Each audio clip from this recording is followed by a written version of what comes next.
Hello everyone, this is Juan Sarmiento and today is Monday, January the 6th. First, let's take a look at the trades we placed for today, this morning, from Friday. ADSK, ATVI, and NEM. They're all call spreads, and the fact that they're credit spreads means that they're bearish. Okay, so let's copy them all. ADSK. All you have to do is right click and say analyze trade. Same here. Analyze trade and analyze trade. Okay, so here's where we are on NEM. I think that's the mining company. Newmont Gold Corporation. Okay. All right. Looks bearish to me. So the other two, ADSK. Let's take a quick look at the chart. It went against me. I still feel bearish on it. It's just taking its sweet old time to go down. ATVI.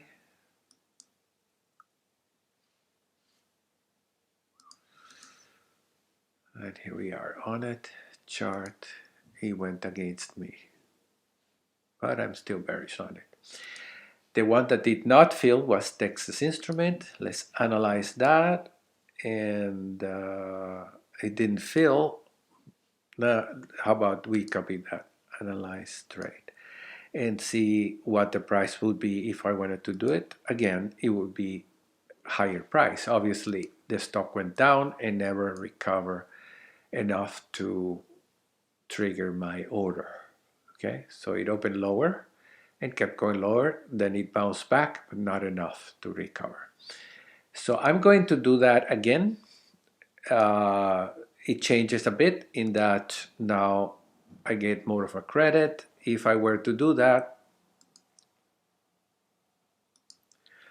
I'm risking 210 to make 290, but well, the probability is okay. It's still 50%. So let's see. It's moving right now. Feels like it's moving. Let's go to a chart and let's do intraday. You can say like 30 minutes. Oh, it's moving strongly after hours. Perhaps there's some news and perhaps we want to avoid it.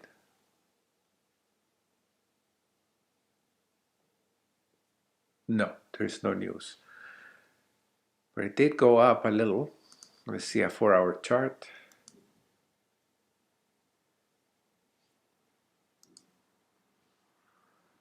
This must have been after hours. 10 a.m. though. This jump. 10 a.m. Let's see a 1-hour chart. Yeah, it was after hours. So I'm going to stay away from it. Let it follow me. Perhaps we'll check that tomorrow, okay? All right, so that's Texas. I consider others not happy. I'm not happy with what I have.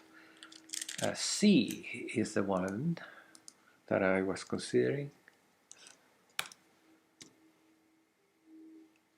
Let's go to a daily chart.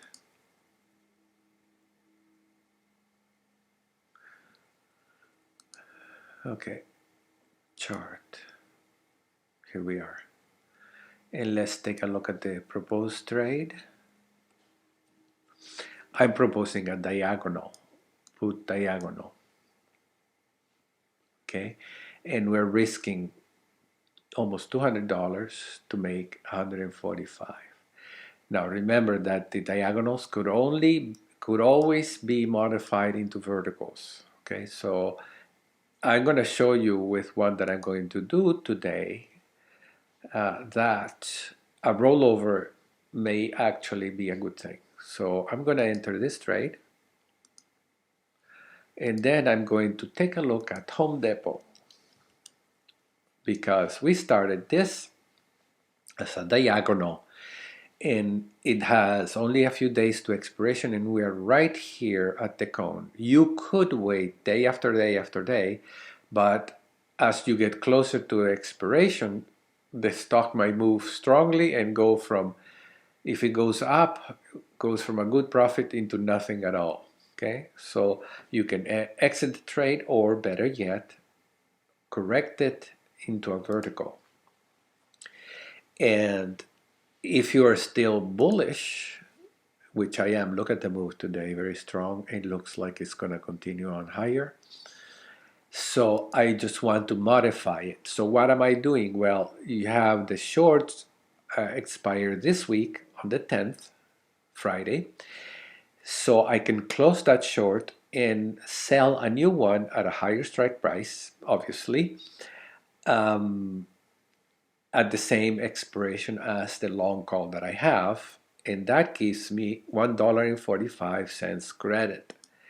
And so I end up with an original trade that cost me $234 investment with a potential 194 maximum profit, to a trade that cost me only 87.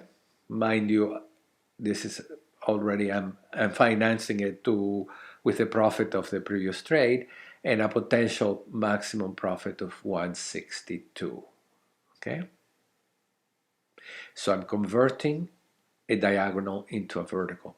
If you want to see more clearly, you need to say 2 to expiration, and then that shows you the vertical spread.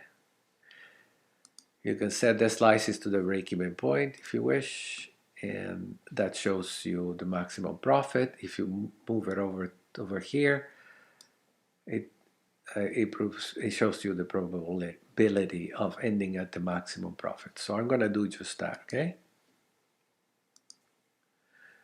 set. All right, I think that's pretty much it. So those are the two trades that I have. Texas, I'm going to analyze trade and keep it for, see what happens tomorrow or the day after. Right now it looks pretty good, but I'm afraid that after hours is moving strongly. Be careful though when you have earnings coming up. You have to give yourself plenty of time after the earnings for the stock to go into your direction, because it might go in the opposite direction when you have earnings. And then usually if the stock is bearish and goes up higher after earnings, it may come down still. Okay? All right, that's all for today. Thank you very much for joining me, and I'll see you next time. Bye-bye. For this video. Please be sure to subscribe to this channel by clicking on the subscribe button below. Once you have done that, be sure to also click on the bell so you get a notification of future videos coming up in this channel. Be sure also to click like if you enjoyed this video, and feel free to share it with your friends and family. Thank you very much. Don't forget to visit www.PutCallGenie.com. Then go and subscribe. You could simply subscribe as a visitor. It is free, and you would have access to several videos of interest for traders. You would be directed to this registration page. It is free. Once you have subscribed as a visitor, feel free to go to the tutorials and select the free videos. These are videos of general interest for all traders. Thank you very much.